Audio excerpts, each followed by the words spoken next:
Hey everybody, Justin Dunaway here, lead faculty with the Institute of Clinical Excellence in our Spine and Pain Management Division, bringing you our 8-week online persistent pain management course.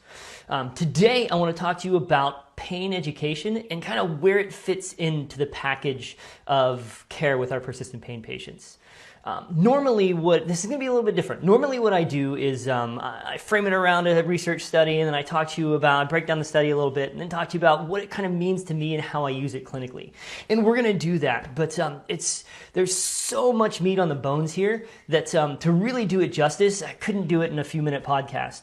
So what I did is, and we'll talk about it a little bit at the end of the podcast here, is I put together a three-part series on looking at some different aspects of patient education and kind of how I put them into a full treatment and kind of roll them into from education all the way to goal setting and pacing. So we'll talk a little bit about that series. It's free. They're three-part videos, super short, and we'll throw a link up here to get those. But I want to start and talk a little bit about some pain neuroscience education. And there's a fair amount of debate on kind of the efficacy and usefulness of pain neuroscience education. It kind of came to a head last year in 2019 when this study came out. Let me pop this up on the screen. There we go. So pain neuroscience education for adults with chronic musculoskeletal pain. It's a systematic review, meta-analysis. And what they did is they took 12 randomized controlled trials that looked at pain neuroscience education against different controls and different interventions. And they looked at things like pain, disability, different psychosocial outcomes, and they looked at them in the short, the medium, and the long term. They also pulled in 4 different qualitative studies that just really looked at the patient's experience with the neuroscience education. So I want to touch a little bit about all of that. But this is a nice size systematic review looking at 755 patients. And what they found, first off, is that from pain and disability in the short and medium term, there didn't seem to be clinically relevant results. Nothing clinically meaningful when compared against controls. And that's kind of where the pain neuroscience education stuff started taking a little bit of a hit here. When we look at it against pain and disability, it doesn't seem to be very effective. But ladies and gentlemen, this stuff was never meant to be a singular intervention. This is not a standalone intervention. It's part of a package, right? And I want to get into that here in a second. The thing that the study did show that was pretty interesting is that there were clinically relevant changes in kinesiophobia in the short term. Patients were less afraid to move, and pain catastrophizing in the medium term. Right? So they were less ruminating, less catastrophizing about their pain, and less afraid to move in the short and medium term. I'm going to say something that's a little bit controversial here on this next thing. When I think about manual therapy interventions, to me, and I'm gonna use the metaphor that's going to get some hackles up, but for me, it's about opening a window. It's about creating a space. It's about making an opportunity to move to the next thing. But the manual therapy intervention is only as powerful as the piece that comes next, is the movement re-education, is the grooving in the pattern, is the loading, is the mobility work, is the strengthening, is the endurance training, is the movement improvement stuff. Manual therapy is only as powerful as what comes next. It's an adjunct. It just kicks out, it creates a little bit of space for you to get in and do something else a little bit more effectively. We should think about pain neuroscience education the same way. It's only as powerful as the thing that comes next, right? It's only as powerful as the education on the specific stuff for their condition. It's only as powerful as the graded exposure. It's only as powerful as the pieces that come next that are specific to your patient care, to that specific patient. Right? So when we think about pain neuroscience education, what we're really doing is we're opening a window, or cracking the door, toeing in, or what we're really doing is creating just a little bit of space, just a little bit of an opportunity, a little bit of decreased fear, a little bit of decreased pain catastrophizing, a little bit of space where we can start to drive a little bit of function forward, where we can start to use the stuff that the patients have told us to develop some treatment targets and to develop some goals to really build the foundation for a great exposure. Talk a little bit more about that in a second. Let me get this study out of here. The next thing that the study told us When they looked at the qualitative studies and kind of pulled the stuff they found in there were really kind of two main things that fell out. One, it's really important for the patient to be able to tell their story so that they feel like they've been heard. And the other thing that seems to be important with pain education stuff is that we provide an avenue for patients to reconceptualize their pain, because that process of pain reconceptualization enhances their ability to cope with their condition. And again, that's going to give us some more space to work with the patients. So when we think about those two things that fell out of the qualitative studies, first, it's super important to make the patient feel like their story was heard. We have to let the patient talk, we have to let the patient tell their story, and we're going to get a couple things from this. One, it's going to build therapeutic alliance, and everybody's talking about this, and we understand the importance of therapeutic alliance. We know that therapeutic alliance plays into outcomes, and we know that if you just let the patient talk, they're going to say, man, you're the first person that's actually heard the whole story, right? So it's super important to just develop that relationship. It validates their experience. But the other piece that comes really important, that's very important, that falls out of this, is learning from the patient. The education is a two-way street. I'm going to tell you some stuff about pain. I'm going to listen to your story, and I'm going to learn a lot about your ingrained beliefs and expectations. And then that becomes really important information that I can turn back around and use those to educate you further. Beliefs, I will say this until the day I die, beliefs and expectations are the foundation that outcomes are built on. And the more we can learn about that from our patients, the more that we can then turn that stuff back into important education pieces for them that make sense to their story.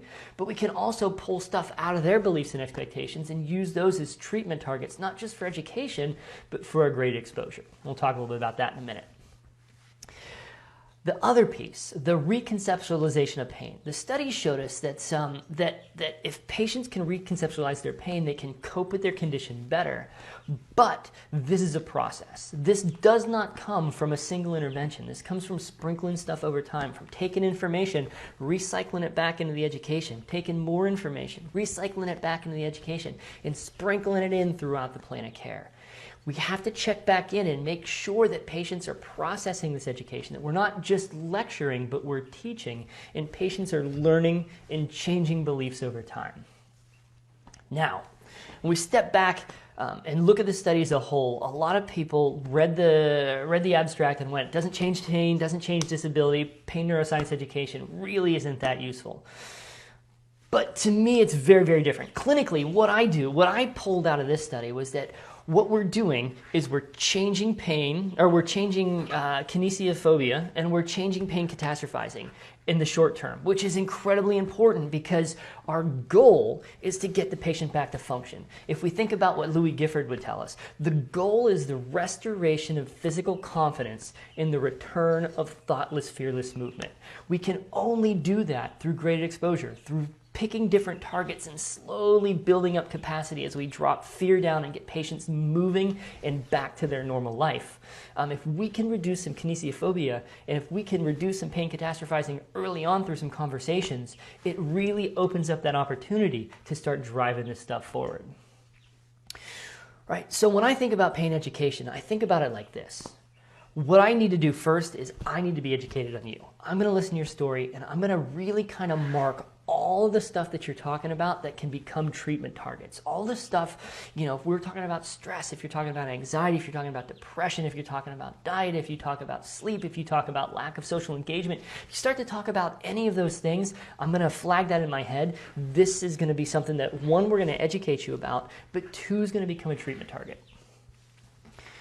My goal from the story and from the education early on is going to be to first empathize with you. That's so important for patients to be able to feel like they've been empathized with. Next is to validate your symptoms.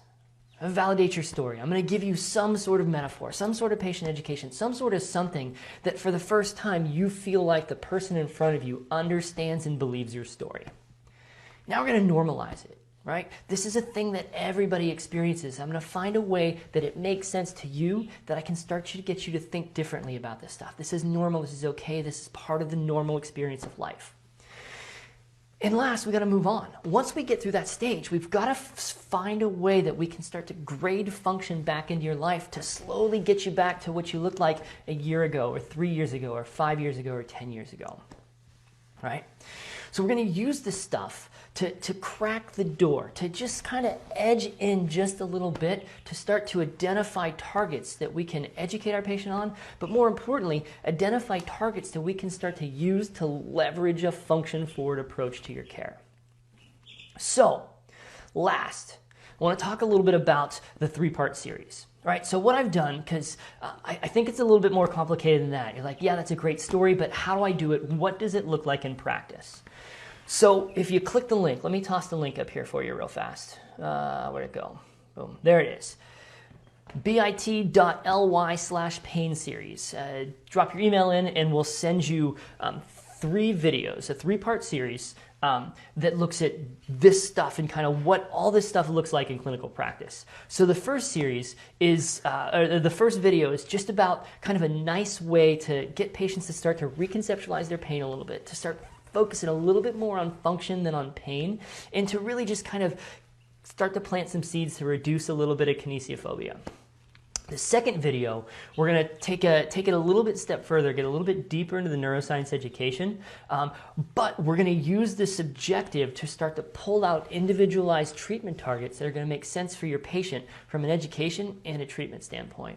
And then the third video is going to talk about how do we take those targets, those non-musculoskeletal stuff, the things like sleep, the things like stress, the things like anxiety, and the things like functional stuff too. How do we take those things that we flagged in our subjective and set up goals in a pacing structure, a graded exposure structure that's patient-centered, that they're more likely to kind of get after and feel confident about driving those things forward.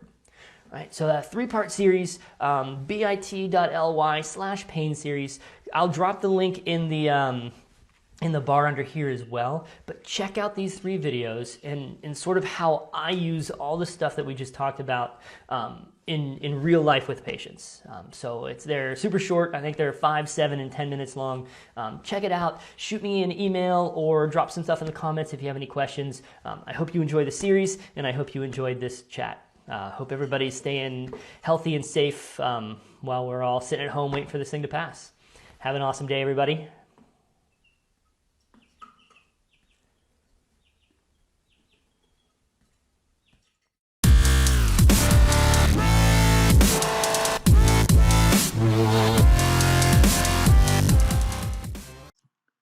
Hey, thanks for tuning in to the PT on Ice Daily Show. If you enjoyed this content, head on over to iTunes and leave us a review. And be sure to check us out on Facebook and Instagram at the Institute of Clinical Excellence. If you're interested in getting plugged into more ICE content on a weekly basis while earning CEUs from home, check out our virtual ICE online mentorship program at ptonice.com. While you're there, sign up for our Hump Day Hustling newsletter for a free email every Wednesday morning with our top 5 research articles and social media posts that we think are worth reading. Head over to ptonice.com and scroll to the bottom of the page to sign up.